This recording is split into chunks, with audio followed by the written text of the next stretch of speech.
to open up to it. Right. Sure does. Sure does.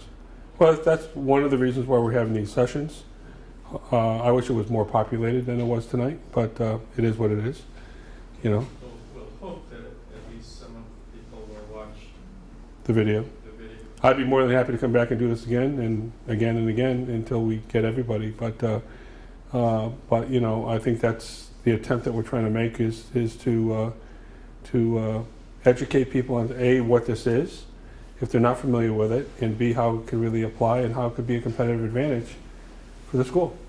Yeah, and I think the next step, Mark, would be for faculty that are currently teaching MBA classes, if we want to incorporate lean and make this our distinguishing characteristic. Mhm. The way we have it set up right now is that it should be offered throughout the curriculum. So how do the faculty that are currently teaching the MBA classes offer that in their current curriculum, right? So this is a relatively new MBA program. We've just developed most of these courses. And so faculty are dealing with developing this new curriculum and also something that they may not already be familiar with. Right. So I'm a person that's learning about lean for the first time for Mhm. you coming to these sessions, Mhm. and now I have to figure out how I can incorporate that into a finance MBA course. Mhm. So that I think would be the next step in order to convince faculty that, you know, this is something that we can do, is to take a look at it more specifically. Like, how can we do this in a finance class? How can we do this? You did marketing last week. Yep. Finance, you have Larry who does lean accounting. Yep. Management, I'm sure, I guess finance and MIS would be Would you too. kind of replace the EC 531 with lean accounting? I mean, we And can then look at, instead of offering the management, offer lean management. right, I mean, we can look at changes in the overall curriculum, but that would take time to put into place. What I'm talking about is how can I come into the classroom next semester and offer something that's lean? That Right, my students will right. know when they leave at the end of the semester, I've taught them about lean finance. You know, my feeling on this, Lisa, is that that's incorporating it into existing coursework today is a longer punt than if we just offered a couple, 3 courses within the program to begin with, okay? And then let that evolve over time where marketing figures out how to come up with curriculum that's a lean curriculum. I'm not saying fundamentally change everything we're teaching today, you know, but I think changing coursework, there's been a lot of work, quite frankly, in accounting, okay? And so, and that started basically, the first system that was put in place was the one I put in place, which was in 1989, okay? So there's been a lot of work, there's a lot of books written on it, there's a lot of literature out there, there's a lot of consultants on it. So that one there, I think, is pretty well established, and Larry's already doing that. A little bit different when it comes to marketing, a little bit different when it comes to finance. There are But- cases on marketing, though. There are. You talk about what you would do is talk about, you know, quality function deployment and Right. design for manufacturability Right. and getting the voice of the customer Right. in the project process. And there are cases, Yeah. teaching cases on that. And maybe that's how you start. You start with casework first, rather than worrying about changing your courses. The And, problems that I'm having right now is, I hear you saying, how do I rush to get this in for next semester when I come teach this MBA class? When you put up you were talking about, it should be this much in the planning phase. Mhm. Now, we'll all admit, and 3 of us were on the MBA committee, we put it in to get it on the books quickly, Mhm. and now there's a lot of rework we're having to do. But I feel like we need to take a step back. We shouldn't rush to, call this an AOL learning outcome, but we do want to make it a differentiator. So why don't we take a step back and plan this out the right way? And And we could do that. Well, what I was going to it suggest, would be under the The curriculum problem is if committee. we drop it off the the learning RDA. outcomes, then how do we keep doing that? No, what I- We included in with the AIP, the curriculum redesign. You know, Lisa- so don't drop it off that. Don't drop it off the learning outcomes, but you have a plan. I mean, what does the AACSB want? They want to see a plan for continuous improvement. So if we say, this is what we want to have as a learning outcome, we're not getting it now. But if we had a plan with annual improvement programs to incorporate lean in there, and we could show them that. I think that would be more impressive than, or that would be, an outcome that they would welcome.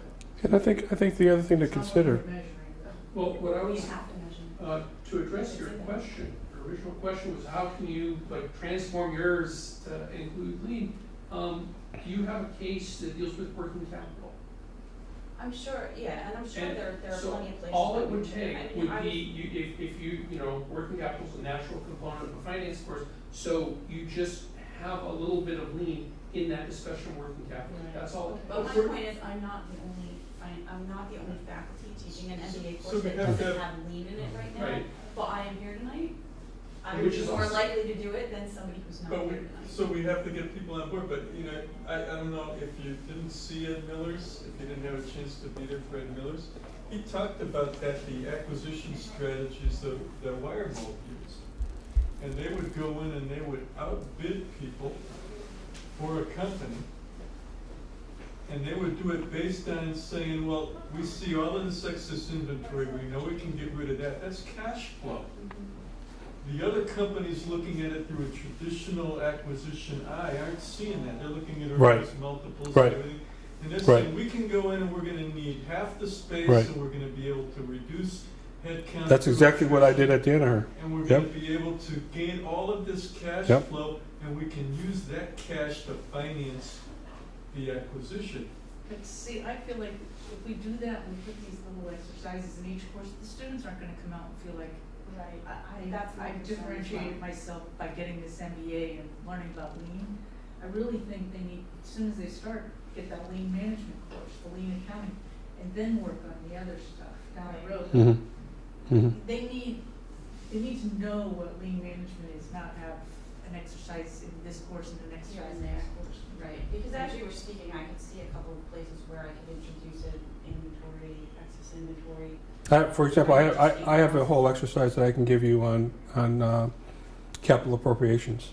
Okay, in terms of how to look at a capital appropriation request from a lean perspective, as opposed to the traditional NPV or ROI or EVA type approach. Okay, so If you start that next semester, your students aren't gonna have any background in lean. But there are a couple of, a couple of sort of competing things here. I mean, one, of course, is that this learning objective is on the books.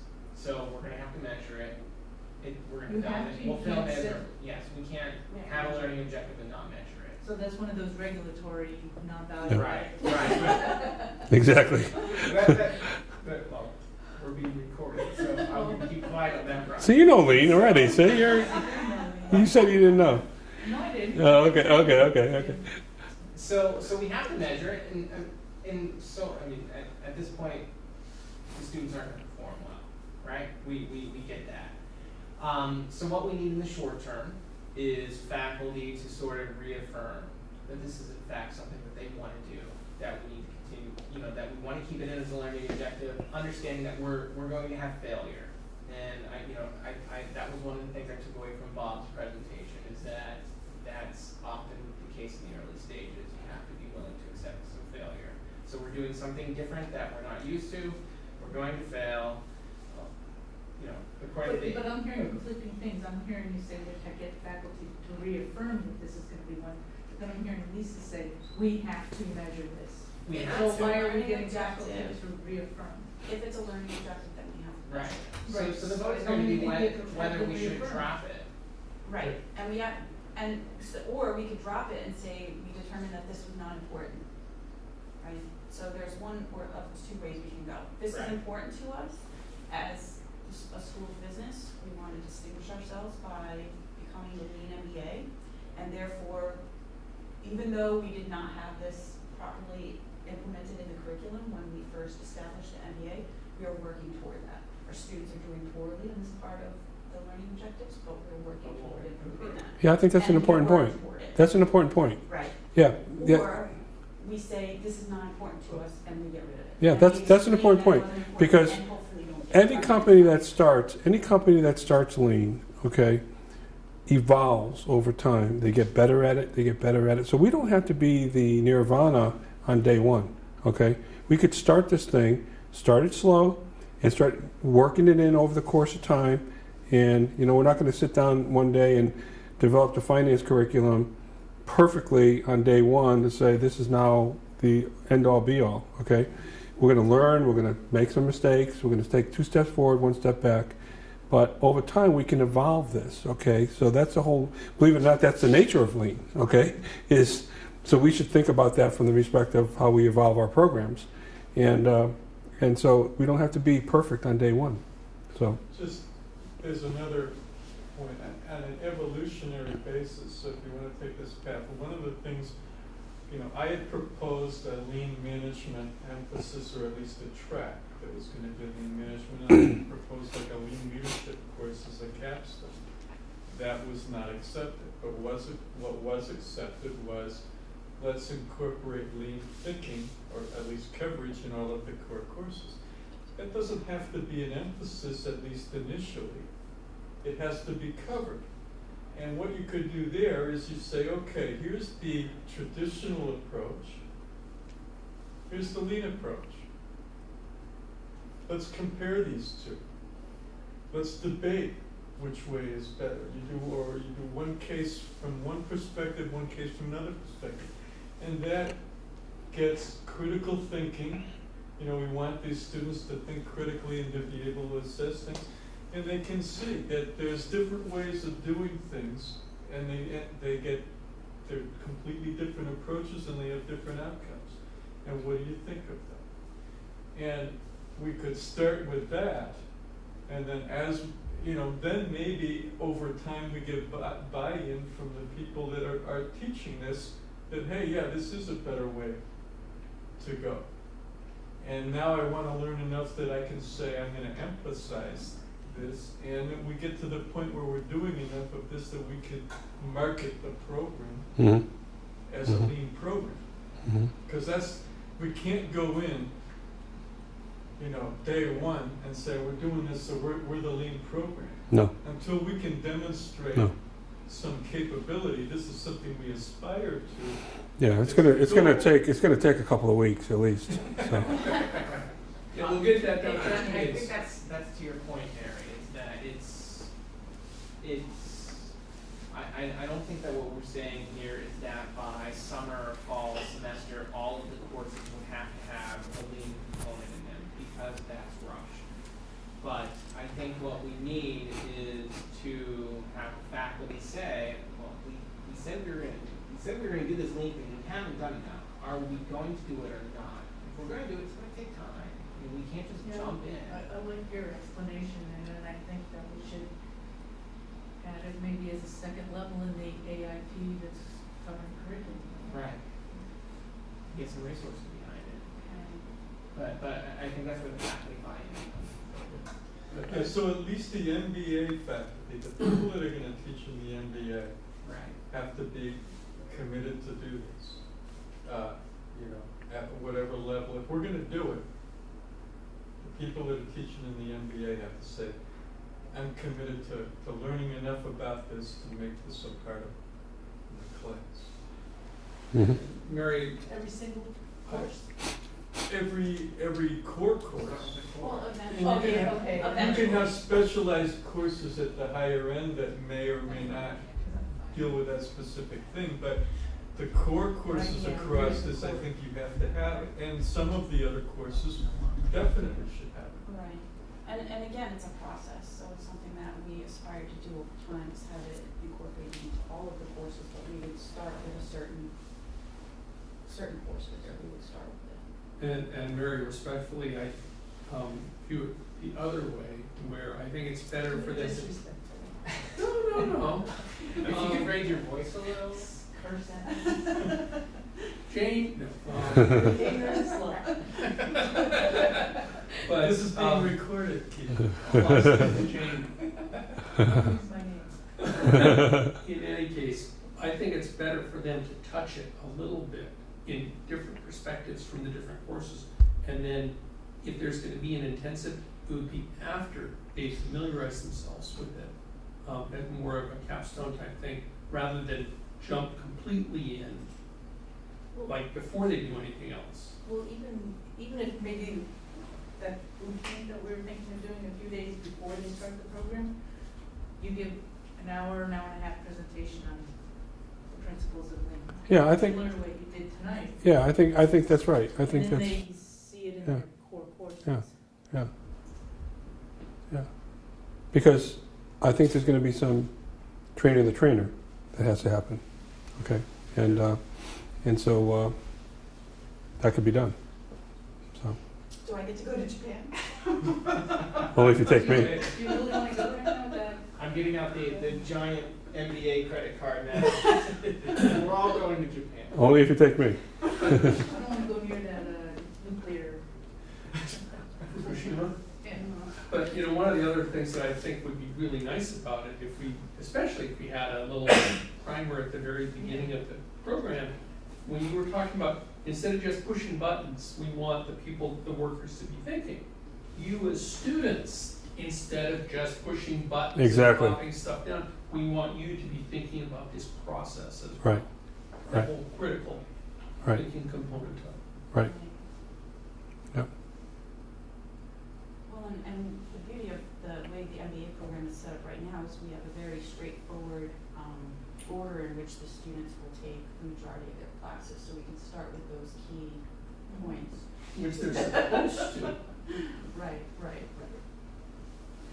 We catch 99% of them. How many failures to thousands? We have to get 1,000 first.